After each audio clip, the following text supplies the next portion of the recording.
കൂടുതലിടങ്ങളിൽ പ്രചരണത്തിന് ഇറങ്ങണമെന്നാണ് അഭിപ്രായമെന്ന് എറണാകുളത്തെ UDF സ്ഥാനാർത്ഥി ഹൈബി ഈഡൻ. കൂടുതൽ ജനങ്ങളിലേക്ക് ഇറങ്ങും തോറും സർക്കാരിനെതിരെ ജനങ്ങൾ അതിശക്തമായി വോട്ട് ചെയ്യും.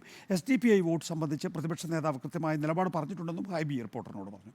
അർജുൻ മാട്ടന്നൂർ തയ്യാറാക്കിയ റിപ്പോർട്ട്.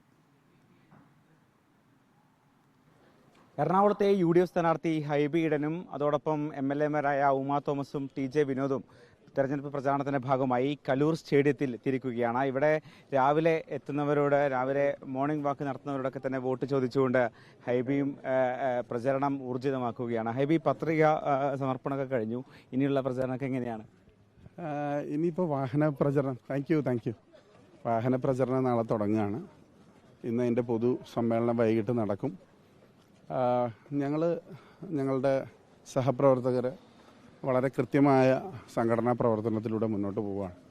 പോകുന്ന സ്ഥലങ്ങളിലെല്ലാം ജനങ്ങളുടെ പോസിറ്റീവായിട്ടുള്ള റെസ്പോൺസാണ് കിട്ടുന്നത്. അത് UDF സ്ഥാനാർത്ഥി എന്നുള്ള രീതിയിൽ ഗുണം ചെയ്യുമെന്നാണ് ഞാൻ പ്രതീക്ഷിക്കുന്നത്. ഈ മുഖ്യമന്ത്രി ഇന്നലെ വിവിധ പരിപാടികളൊക്കെ മണ്ഡലത്തിൽ സജീവമായി പങ്കെടുത്തിട്ടുണ്ട്. അപ്പം എങ്ങനെയാണ് അതിനൊക്കെ കാണുന്നത്? മുഖ്യമന്ത്രി പരിപാടികളിൽ കൂടുതൽ പങ്കെടുക്കണം എന്നാണ് ഞങ്ങളുടെ ആഗ്രഹം. പക്ഷെ അദ്ദേഹം 3 എണ്ണമാണ് പറഞ്ഞെങ്കിലും 2 പങ്കെടുത്തുള്ളൂ.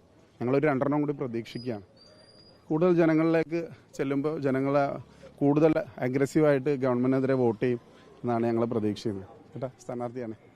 മറ്റൊരു കാര്യം, ഈ വലിയ വിവാദമായത് ഇപ്പം ഈ SDPI വോട്ടുമായി ബന്ധപ്പെട്ട ചർച്ചകളാണ്. കൃത്യമായിട്ട് പ്രതിപക്ഷ നേതാവ് അതിൻ്റെ അഭിപ്രായം പറഞ്ഞിട്ടുണ്ട്. അതിൽ കൂടുതലൊന്നും പറയാനില്ല. വളരെ കൃത്യമാണ് മെസ്സേജ്. അതായത് വോട്ട് വേണ്ട എന്ന് തന്നെയാണ് സംഘടനാപരമായിട്ട് പറഞ്ഞല്ലോ, വളരെ ക്ലിയറാണ്.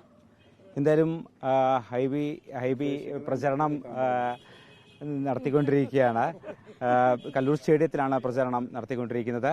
നാളെ മുതൽ വാഹന പ്രചരണവും നടക്കും.